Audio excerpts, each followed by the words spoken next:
Boa tarde e a paz do Senhor para todos os adoradores de Cristo. Irmãos, é com imenso prazer que eu irei meditar um pouco num versículo que faz dias que eu tenho dando uma estudada para crescimento espiritual da minha vida e das nossas vidas. Eu estava estudando e a qual Deus tocou no meu coração nesse versículo que me chamou a atenção. Um versículo bastante conhecido, mas de grande e suma importância para nossas vidas. Eu vou ler aqui no livro de Atos, no capítulo 9, no versículo 13, que diz assim: Ananias, porém, respondeu: Senhor, de muitos tenho ouvido a respeito desse homem. Quantos males tem feito aos teus santos em Jerusalém? Irmãos, nós bem sabemos que esse texto ele trata de uma história de Saulo, de Tarso, um homem de grande suma importância, muito influente. Ele se dirige ao sumo sacerdote para pedir cartas para ir a Damasco, e no intuito de prender homens e mulheres que clamavam e se prostravam e adoravam ao Deus, o nosso Deus, o Deus de Abraão, o Deus de Isaac e Jacó. E ele, como um homem muito influente, ele se dirige ao sumo sacerdote e pede cartas, e o sumo sacerdote ele dá estas cartas em autorização dele ir se dirigir a Damasco para prender e trazer a Jerusalém as pessoas que invocavam o nome do Senhor. Possamos ver que nessa trajetória que ele vai e leva consigo alguns homens, provavelmente homens que estavam ao seu comando, e se direciona aí a Damasco. Mas a Bíblia nos mostra que quando ele ia a Damasco, chegando próximo àquele lugar, ou aquele lugar, a Bíblia vos mostra que houve-se um resplendor de luz, e Saulo, ele cai por terra. E a Bíblia diz que quando ele cai por terra, ouve-se uma voz e diz assim: Saulo, Saulo, por que me persegues? E ele diz assim: quem és, Senhor?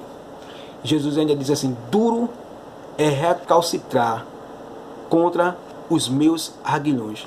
Irmãos, nós como servo de Deus, como filho de Deus, como igreja de Deus, temos dono que cuida de nossas vidas como seu filho, como seu adorador. Nós temos o Deus de Abraão, o Deus de Isaac e Jacó que nos protege. E a Bíblia nos diz que Saulo de Tarso, ele cai por terra e ele percebe que ele fica cego. E a Bíblia nos mostra que ele fica cego por 3 dias, ele perde a visão. E os homens que estavam com ele ouvem a voz, mas também não conseguem ver, identificar quem é. E a Bíblia vos mostra que Saulo, ele é levantado, certo, para ir ao lugar onde Deus tinha designado que ele ficasse, para receber as instruções relacionadas do próprio Jesus Cristo para o que ia acontecer, o que ia fazer. Nós possamos ver que ele diz aqui no versículo 9: esteve 3 dias sem ver, durante os quais nada, nem comeu e nem bebeu. Ou seja, além dele estar cego, ele não comia e não bebia por 3 dias.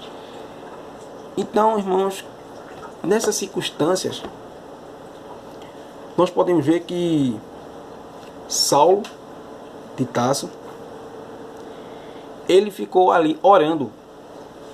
E a Bíblia nos mostra que quando ele fica ali orando, no lugar onde Deus mandou ele ficar, a Bíblia nos mostra que existia Ananias, um discípulo, a qual teve uma visão, e Deus falando com ele que ele fosse onde Saulo estava, conforme a Bíblia vos mostra que o próprio Jesus Cristo, ou Deus, ele diz que é a rua chamada direita, para que ele procurasse um homem chamado Saulo de Tarso. E a Bíblia diz que também, o que me chama a atenção, é que Saulo teve a visão. Ou seja, Paulo estava cego 3 dias, não comeu e não bebeu, caiu por terra, mas a Bíblia diz que Saulo estava orando. E a Bíblia mostra que também numa visão, Saulo ouvia que um homem o procuraria. Ele viu Ananias. Então a Bíblia vos disse aqui: ora, havia em Damasco um discípulo chamado Ananias. Disse-lhe o Senhor numa visão: Ananias. Respondeu, eis-me aqui, Senhor. Então o Senhor lhe ordenou: dispõe-te e vai a uma rua que se chama Direita, e na casa de Judas procura por Saulo, apelido de Tarso, pois ele está orando. E viu entrar um homem chamado Ananias. Olha aí, Deus ele revela. Nesta rua chamada Direita, quando ele vai se aproximando, Deus tem um encontro com Saulo. Saulo cai, fica cego, é guiado, mas a Bíblia diz que ele não comeu e não bebeu. 3 dias sem comer e sem beber. Mas o que me chama a atenção, o ministério tem que ter oração. E percebemos que Ananias, no versículo 13 de Atos, no capítulo 9, verso 13, Ananias ele questiona nesse momento com Deus, ele expôs a Deus, que quando Deus ele diz: olha, tu vai na casa de Judas, procura por um homem chamado Saulo, da cidade de Tarso. E quando Jesus fala na visão a ele, ele diz: Senhor, quantos males eu tenho ouvido falar acerca deste homem que ele fez ao teu povo, ao teu servo. Em outra expressão, o quanto ele era terrível, maltratava teu povo, é ruim. Em outra expressão, e tu quer que eu ainda vou lá, é? Então a Bíblia nos mostra que o homem, quando ele não entende os mistérios de Deus, ele questiona muitas vezes, e por questionar, mostra que ele não entende. A Bíblia nos diz que Jesus ele perdoou um ladrão que estava crucificado. Estava um à sua direita e um à sua esquerda. E quando um não reconhecia os seus pecados, o outro repreendeu o seu amigo e disse assim: Senhor, lembra-te de mim quando entrares no teu reino. E a Bíblia diz assim: hoje estarás comigo no paraíso.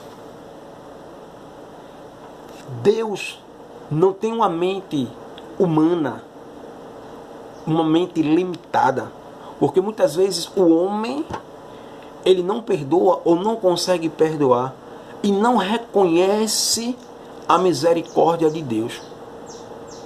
A Bíblia vos diz: aquele que confessa e deixa, misericórdia alcançará da parte de Deus. Deus lhe dá misericórdia, Deus lhe dá perdão, Deus ele reconhece a tua falha e perdoa.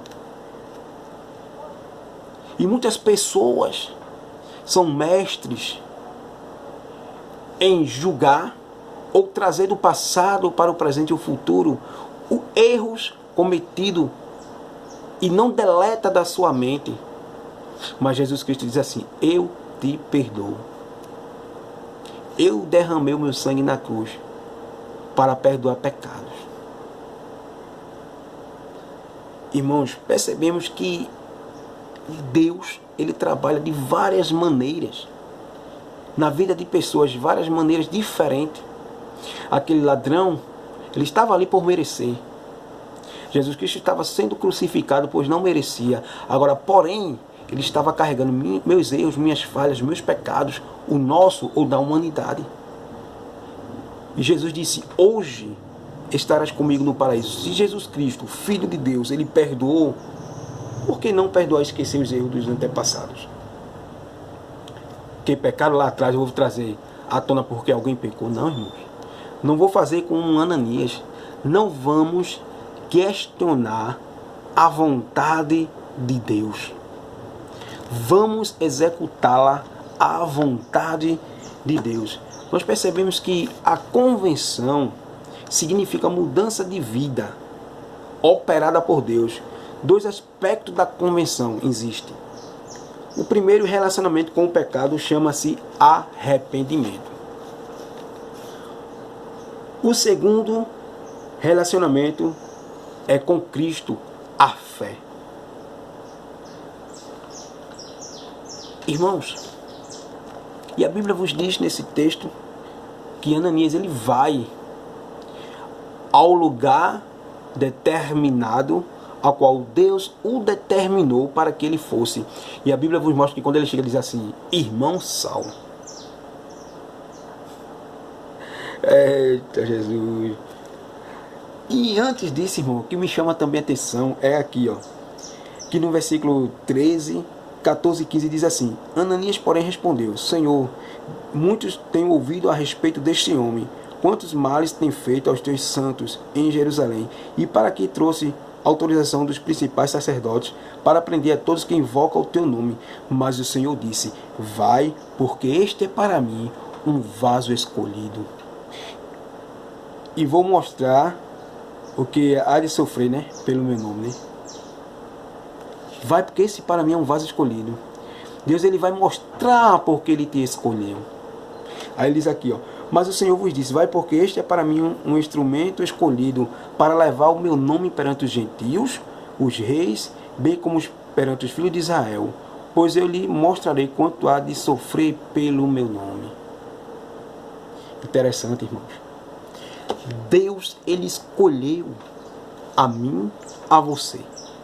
Não importa o que diga, não importa o que fale, não importa a quem se incomoda com você, mas o importa é que você esteja numa vida que agrade a Deus, que reconheça as tuas limitações e tu tenha como Deus como uma base fortificada da tua fé e da tua esperança na vontade de Deus. Possamos ver, irmãos, que muitos Ananias pensam nisso. Lembra o passado. Deus é onisciente, onipresente, irmãos. Deus não precisa de ninguém para lembrar o passado, o presente e o futuro. O Salmo 139 diz assim: Senhor, tu me sondas e me conheces. Deus ele conhece o homem por dentro e por fora, irmão. Não existe nada no universo que Deus não conheça. Mas Ananias disse: quantos males têm ouvido a falar deste homem? Aí possamos dizer que, uma coisa eu te digo, dentro da palavra, possamos dizer sim na palavra, que Deus ele te escolheu. E se Deus ele te escolheu, Deus ele tem um propósito na tua vida. Aí ele diz assim: então Ananias foi entrando na casa e pôs sobre ele as mãos, dizendo: Saulo, irmão, o Senhor me enviou, a saber, o próprio Jesus, quem tem aparecido no caminho por onde vinhas, para que recupere a vista e seja cheio do Espírito Santo. A credencial do crente, irmão, está cheio do Espírito Santo. Nesta convenção, Saulo ele foi cheio do Espírito Santo. E a Bíblia diz que imediatamente, irmão, cai dos seus olhos algo como umas escamas. Cai dos seus olhos. E Saulo de Tarso ele foi cheio do Espírito Santo.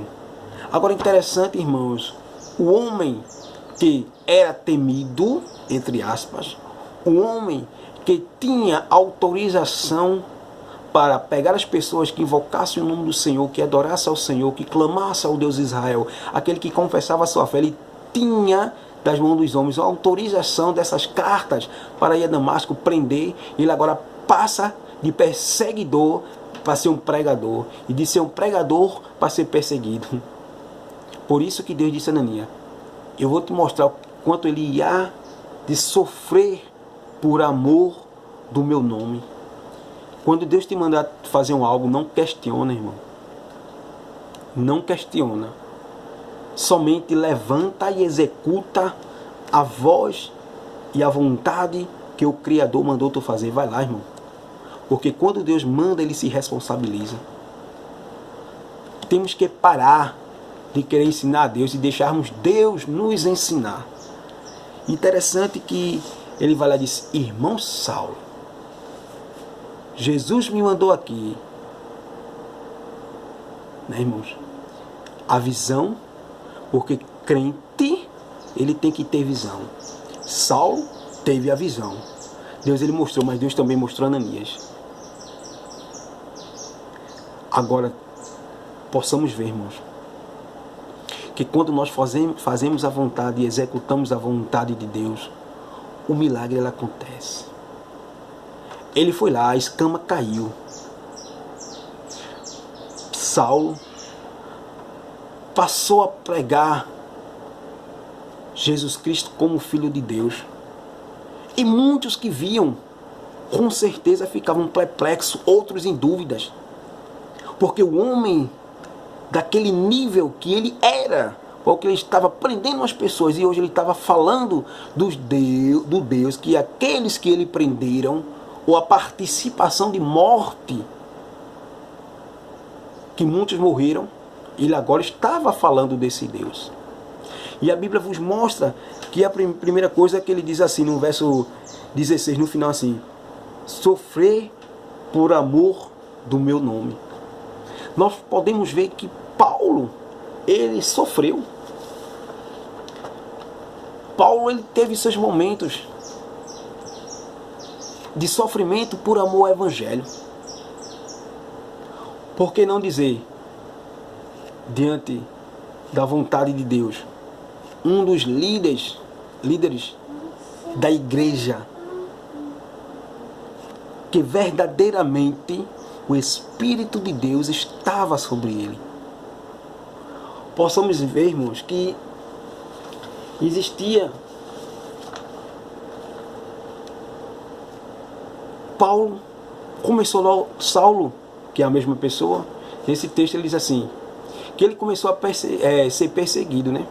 E uma das perseguições mostra que quando ele se converteu, na verdade, ao único Deus, o Deus de Abraão, Isaque e Jacó, ele começou a pregar. Mostra a Bíblia que ele também desceu no cesto, que os judeus ele procuravam algo para conseguir destruir a vida de Saulo de Tarso. Nós podemos ver que em Atos no capítulo 9, versículo 15, o propósito de Deus na vida de Saulo. Ele pregaria diante dos gentios, dos reis e dos filhos de Israel. Deus ele já tinha uma tarefa para Saulo de Tarso. O segundo, Saulo ele sofria pelo nome do Senhor. A gente podemos ver isso em Atos capítulo 9, versículo 24 ao 26. 9 e 24, Atos 9, 24 ao 26. Porém o plano deles chegou ao conhecimento de Saulo. Dia e noite guardava também as portas para o matarem. Mas os discípulos tomaram uma noite e, colocando num cesto, desceram pelas muralhas. Olha aí, o sofrimento pelo amor ao Evangelho. Não faça que nem Ananias, não questione, execute a vontade do rei.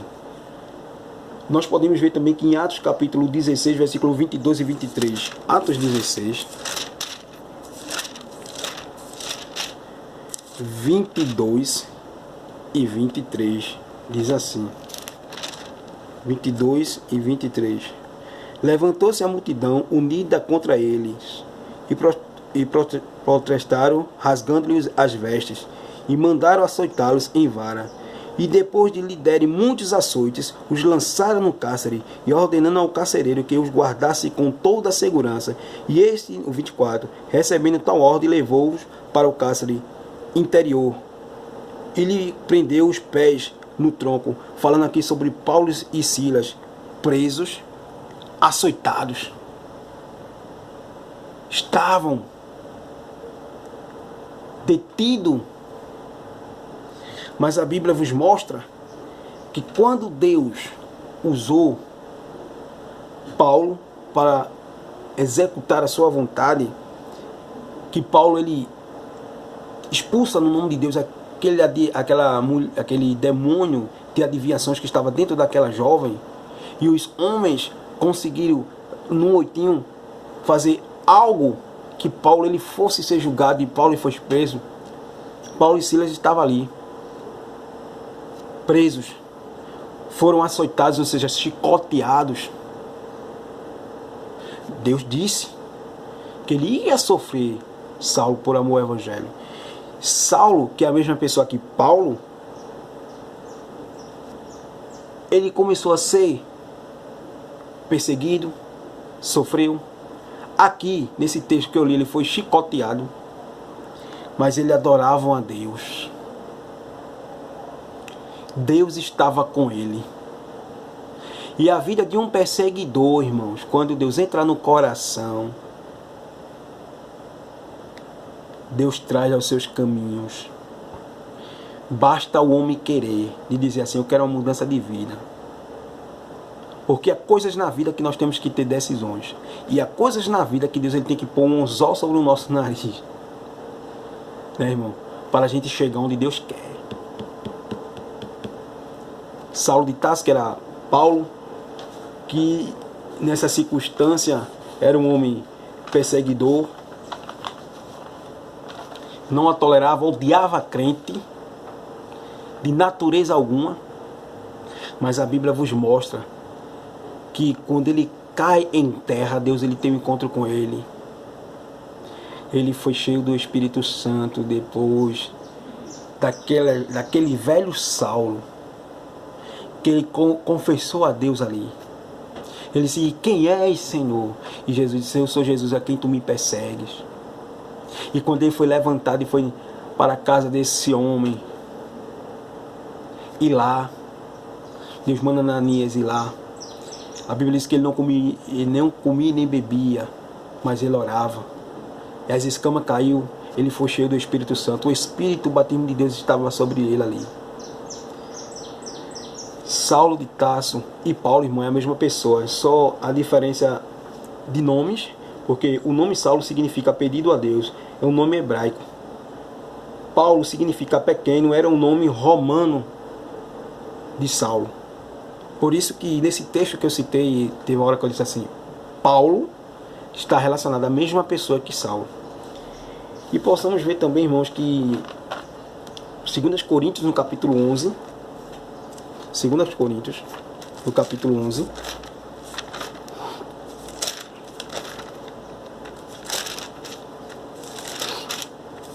capítulo 11, no versículo 23 ao 27, ele diz assim, no 23, são ministros de Cristo, falo como fora de mim, eu ainda mais, em trabalhos e muito mais em prisões, em açoites, sem medidas, em perigos de morte, muitas vezes, 5 vezes recebi de judeus, uma quarentela de açoite menos um, isso é terrível, irmão. 40 menos 1, né? 39, eita, menos 1, né? Ele apanhou quarentela de açoite menos 1, 40, né, irmão? Menos 1. Fui 3 vezes fustigado com varas e uma vez apedrejado, e ao naufrágio 3 vezes uma noite, um dia passei na voragem do mar, em jornada muitas vezes, em perigo dos rios, em perigo de salteadores, ladrões, em perigos entre patrícios, em perigos entre gentios, em perigos na cidade, em perigos no deserto, em perigos no mar, em perigo entre falsos irmãos. Aí ele diz aqui, em trabalhos e fadiga, em vigílias e muitas vezes em fome e sedes e em jejum, e muitas vezes em frio e nudez. Além das coisas exteriores, há quem pesa sobre mim diariamente, e a preocupação com todas as igrejas. Ou seja, a Bíblia vos mostra que o próprio Jesus mostrou que ele seria útil ao Evangelho, ia sofrer pelo nome do Senhor. Aí ele diz assim, a preocupação, no versículo 28, no final, com todas as igrejas. Paulo, ele se preocupava com os membros, com o ministério, com a igreja. Em Gálatas capítulo 4, versículo 15, Gálatas, capítulo 4, versículo 15, diz assim: que efeito, pois, da vossa executação? Pois vos dou testemunho de que, se possível, foram terríveis arrancar os próprios olhos para nos dar. Ou seja, Paulo ele questiona, que ele diz assim: ó, as Gálatas, vocês me amam tanto que vocês pudessem arrancar até os seus olhos para dar a mim, né?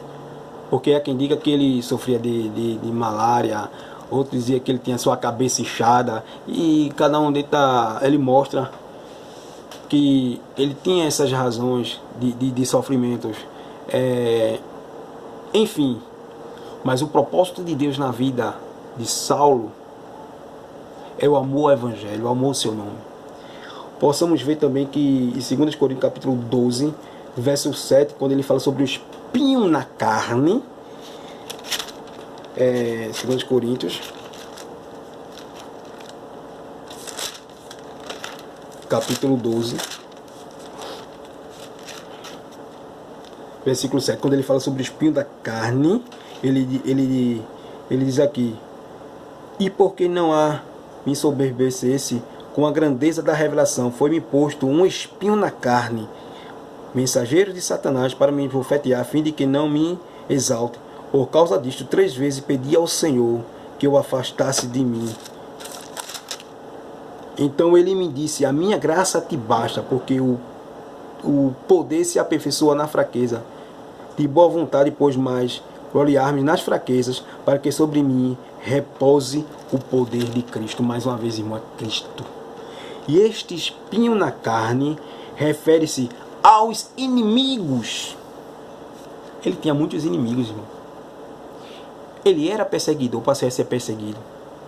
Ele prendia pessoas porque executavam e falavam o nome de Deus. Ele agora estava falando que o próprio Jesus Cristo era o Filho de Deus. Muitos, naquele momento que aconteceu, tinham dúvida, até os discípulos tinham medo de se juntar com ele. Mas uma coisa eu digo: quando Deus faz, está feito. Então, muitos diziam de sofrimento físico, doenças, salientava-se malária, outros tinham a forte dor de cabeça, entre outras coisas, como eu falei. Mas o que me chama a atenção é que Deus utiliza daquilo que, quando alguém diz assim, não tem jeito, não serve, não presta, está perdido, se acabou-se, quando a sociedade menospreza, quando a família vira as costas, quando alguém diz assim: esse aí, olhe lá, só a misericórdia de Deus. Aí Deus diz: olhe lá não, eu sou Deus, tudo eu posso fazer, eu sou Deus de paz, Deus de guerra, mando na morte, tenho a chave do inferno, e só faz aquilo que eu permito fazer. Porque Deus irmãos, na vida dos seus. A oração que muitas vezes uma mãe ela ora para Deus libertar alguém da prostituição, das drogas, do alcoolismo, de um filho, de um esposo, ou de uma esposa, ou de um irmão, ou de alguém que você conhece, que muitos dão por perdido. Deus, ele diz: sou solução para problemas e casos da tua vida que o homem não pode resolver. O Deus, eu resolvo. Irmãos, Deus, ele resolve. Agora tem o tempo. O tempo, muitas vezes estamos chorando, outros já está soluçando, porque nem lágrimas tem. Mas a Bíblia vos mostra que o tempo de Deus não é o tempo do homem. Agora, no tempo, Deus, ele vai mostrar que ouviu as orações, ouviu o clamor, e o tempo de sorrir vai chegar. Eclesiastes fala sobre isso. Fala sobre o tempo. Cantares diz assim: mas o tempo de cantar chegou. O tempo de Deus vai chegar na sua vida. Ora só mais um pouquinho. Clama só mais um pouquinho. Porque Deus, ele vai se levantar e vai pegar a causa, espatifar na mão e vai dar a solução. Glorificado seja dado no nome de Jesus. Muitos inimigos, irmão, o crente tem. Mas o que importa, o maior que está conosco do que aqueles que estão no mundo, com um Deus falido, com um Deus que não pode resolver, com um Deus que já está esmagado debaixo dos pés de Deus. E Deus disse assim: eu tenho a chave da morte e do inferno. A trindade divina, irmão, desde o princípio, ela é vencedora de Satanás. Não existe no inferno alguém que se possa levantar contra o nosso Deus. É interessante. Deus, ele vai dar solução. Deus, ele dará a solução, irmão, para nossas vidas. Deus é Deus de resposta. Possamos ver, irmão, que Isaías 43... Vamos ver. Isaías 43. Oh, glória. 43.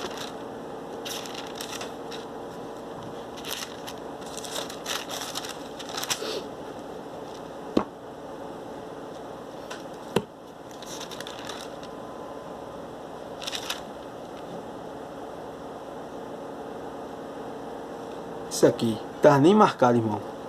É de Deus mesmo. Nem Isaías vou ver logo o salmo.